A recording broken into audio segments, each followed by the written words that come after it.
Scene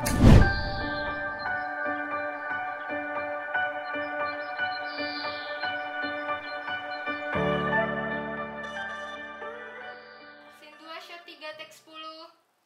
Action!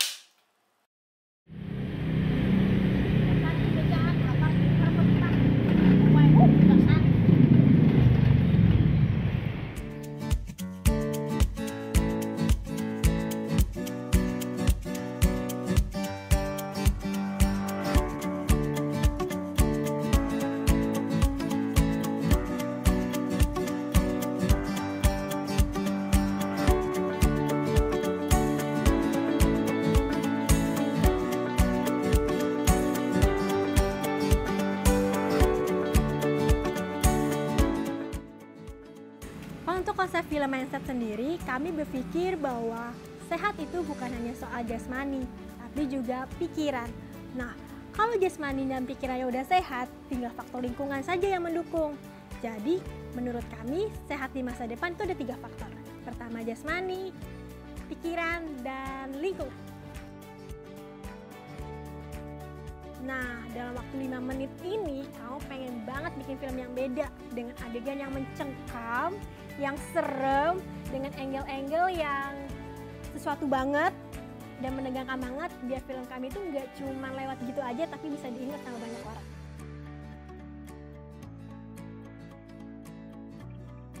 Kami berusaha banget bikin persiapan yang matang di film ini. Jadi awal-awal mulanya kami tuh kayak ada bedah skenario juga, karena filmnya juga harus 5 menit kan. Udah gitu kami juga reading antar pemain, antar kru, kami bikin call sheet, dan bahkan wadahnya juga kami pikirin.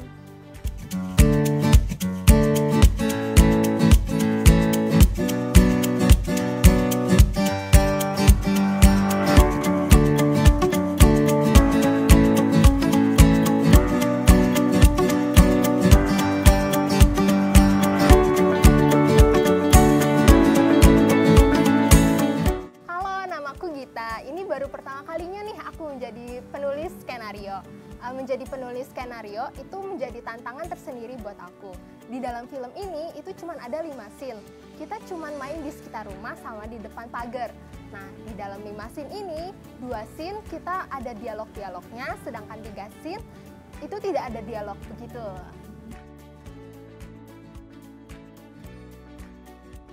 Nah, tantangannya itu sebelum kita memulai syuting, aku sama dia ini kita pertama membaca skripnya terlebih dahulu.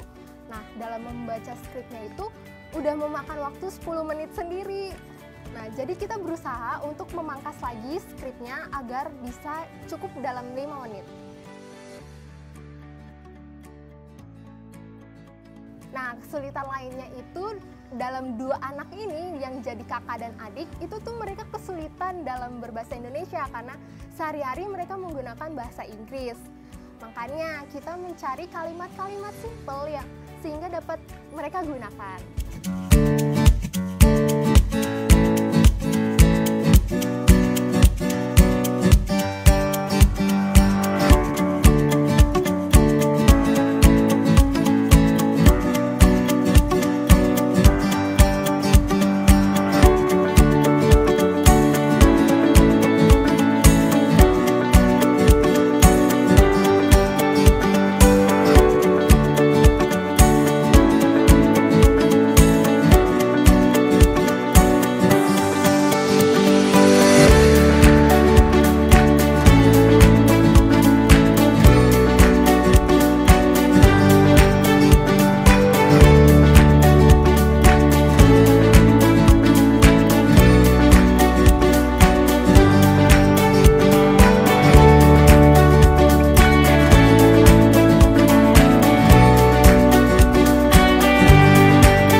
Kita dari tim produksi Mindset The Movie.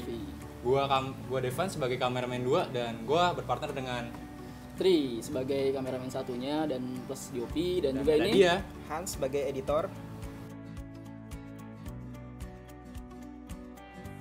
Kalau pengalaman yang gue bisa diambil sebenarnya basic gue kan dari fotografi ya. Gue juga dari sekolah fotografi segala macem. Tapi untuk videografi ini gue baru mendalami beberapa tahun belakangan ini. Jadi di saat gue terjun bikin film, ya gue mendapatkan ilmu bahwa kamera itu nggak cuma lu buat foto doang, tapi lu bisa ngambil video dan menciptakan ya film yang wow gitu menurut gue. Itu sih yang bisa gue dapetin dari bikin film Mindset ini. Kalau dari gua ya ini adalah editing film pertama gua untuk membuat film ya. Karena sebelumnya basic gua adalah motion graphics, bukan seorang editor. Jadi lebih mainin ke motion. Nah, jadi masih banyak belajar juga dari film ini dan juga tentunya mengerti tentang apa itu film, bagaimana skrip menjadi sebuah visual film seperti itu. Kalau dari gue sendiri, selain belajar mengenai hal-hal yang berbau teknis seperti settingan kamera, terus juga angle kamera dan segala macamnya gitu kan, tentang kamera yang gue pegang itu, gue juga belajar mengenai hal-hal yang non teknis kayak misalkan kalau biasanya emang gue basically background gue tuh sebagai kameramen di salah satu TV swasta. Nah itu biasanya kan gue berkecimpung di program-program kan. Nah ini tantangan gue dan ini sekaligus gue belajar mengenai bagaimana cara membuat film gitu. Jadi beda sama program. Jadi gitu kan, kalau program itu kan ya udah jelas lah rundown-nya kayak gimana, sedangkan kalau film kita harus berdasarkan skrip dan harus tahu continuity-nya kayak gimana. Harus sebagai kameramen nggak cuma sekedar ngurusin hal teknis, tapi juga harus ngerti dan paham mengenai urutan scene-nya mau kayak gimana, kayak gitu. Kesulitannya apa nih? Aku mau nanya, kesulitan lo apa sih? Pada saat ngedit. Kesulitan sih banyak ya. Kayak motong durasi dari 10 menit jadi 5 menit itu juga cukup susah. Iya, pusing. Karena banyak momen bagus yang harusnya bisa dimasukin tapi harus dibuang. Harus di take out ya. Terus yang kedua ya pencahayaan sih. Jadi pas saat gradingnya itu agak cukup sulit. Sih. Iya sih. Ngomong-ngomong pencahayaan sih juga sebenarnya pencahayaan juga jadi kesulitan buat kita juga ya sebagai kameramen di Mindset the Movie ini. Karena kita lebih ke kayak ngambil tema horor gitu ya. Dan buat ngedapetin tema horor itu kan pasti ya sedikit gelap-gelap gimana gitu kan, suasana. Nah itu jadi sedikit tricky lah buat di kamera gitu. Iya.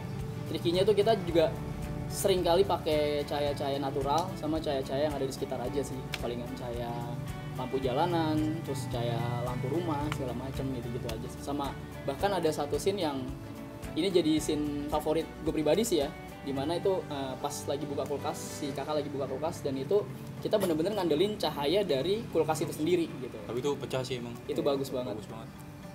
Beda dari yang lain. Beda dari yang lain. Take 2, action.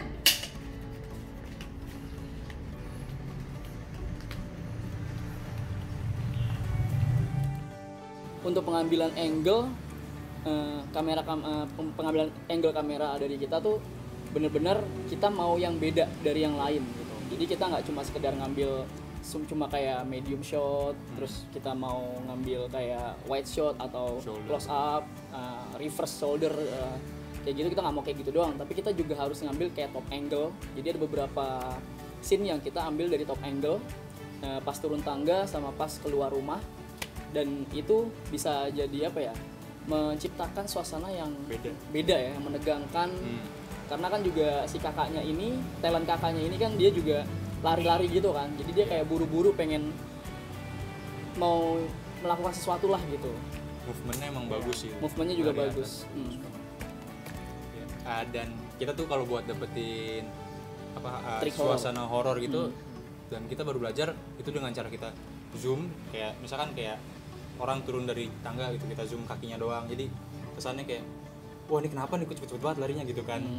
Terus yang tadi dari atas tuh kayak kan kalau kita biasa kita lihat oh depannya kayak begini nih, tapi kalau dari atas kita terpaku sama objek itu lari kemana, jadi kita tidak tahu apa yang akan dihadapinya dia gitu.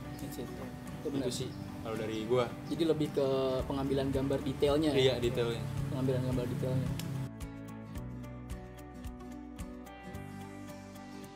Nah, scene-scene yang bagus tapi terpaksa dibuang, gue jadi memasukkannya itu ke dalam sebuah teasernya, ke trailer atau mungkin ke medsos di Instagram ya, kayak gitu sih. Jadi scene-scene yang dibuang nggak kebuang juga sih, jadi lebih ke dipakai buat media lainnya. Jadi dari film 5 menit kemudian dibikin trailernya 1 menit, itu yang gue lakuin itu dikombinasiin sama super text kayak gitu, terus lebih dimainin musiknya, audionya, kemudian juga ngambil beberapa dialog yang bikin orang penasaran. Jadi untuk settingan kamera dan pemilihan kameranya sendiri itu gue pakai kamera dari Sony Alpha 7S Mark II, dan itu gue setting di 4K sih biasanya. Gue setting di 4K karena biar nanti kalau misalkan si editor ini pengen ada shot-shot yang harus lebih di zoom lagi, lebih dipadetin lagi, dan itu lebih masih enak gambarnya gitu, masih nggak noise lah atau nggak koral kayak gitu. Terus juga untuk pemilihan settingan warnanya profile picture sendiri tuh gue bikin flat karena biar gradingnya iya, jadi kita pakai S-Log 3 gamanya, jadi biar lebih enak buat grading untuk editornya ini. Untuk pas lagi take-nya itu gue biasanya pakai catch-nya juga, pakai catch kameranya, dan juga pakai dan biasanya sih harus pakai ini sih, pakai monitor eksternal ya, monitor tambahan ya, display monitor biar lebih jelas lagi untuk ngelihatnya. Jadi lebih enak lagi untuk pas kita lagi ngambil gambarnya itu. Jadi setelah kita melakukan syuting itu 1 harian full, dan sayang sekali kameramen pertama kita ini kurang jeli matanya. Jadi sehingga di akhir review terakhir, setelah kelar review, kita menyadari bahwa ada gejala di kamera kita. Gejala. Pertamanya kita kira itu goresan, scratch. Iya, scratch di laptop yang tempat review. Tapi setelah dilihat-lihat ternyata bukan. Iya, ternyata bukan.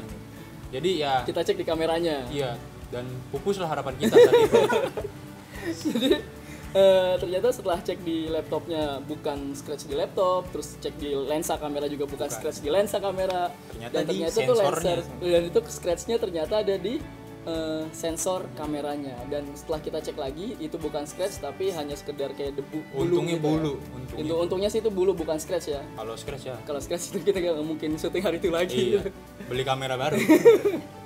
Dan kemudian ya udah, jadi syuting yang udah setengah hari kita jalanin sia-sia gitu aja. Kita cari jadi hari lain. Semua footage yang dari pagi sampai siang, hari pertama dari pagi sampai siang kita lakuin ya udah sia-sia, nggak kepake sama sekali. Dan akhirnya kita ngulang beberapa scene yang masih bisa kita take lah gitu. Harapannya semoga pesan-pesan dalam film ini bisa diterima, menghibur, mencengkamkan, dan tentunya bisa diterima oleh banyak orang. Harapan aku dalam film ini semoga dapat diterima oleh masyarakat luas. Dari Devan? Harapan gue dengan adanya film ini kita bisa mengedukasi masyarakat luas ya. Supaya botol minum ini nih ketika udah kelar itu nggak langsung dibuang gitu aja, tapi mungkin kita bisa ya kita kasih pemulung, atau mungkin kita bisa, kalau kita kreatif kita akan berdaur ulang. Contoh kayak gini kan dari botol bekas. Iya, benar banget. Jadi lebih edukasi ke depannya buat masyarakat luas. Dari Hans? Ya semoga sih film ini mengedukasi juga buat banyak orang, dan juga memotivasi agar ya ada sampah ya masih bisa dimanfaatkan. Ya. Jadi kenapa harus langsung dibuang gitu. Terus harapan dari gue sendiri ya yang pasti pengen menang ya. Iya, tapi itu harapan terbesar kita, pengen menang gitu. Ya pasti pengen menang. Tapi lebih dari itu sih kita pengennya supaya film ini bisa diterima masyarakat luas di luar sana. Terus juga orang yang nonton juga nggak cuma sekedar menghibur, tapi bisa memainkan emosi para penonton, ya kan? Jadi ikut tegangnya juga, ikut terhibur juga. Terus juga bisa kedepannya menginspirasi dan memotivasi masyarakat luas di luar sana. Selain daripada bisa memanfaatkan bekas botol minum ini, tapi juga bisa memulai gaya hidup baru dengan meminum air putih setiap hari. Betul. Biar lebih sehat lagi untuk depannya. Anjay.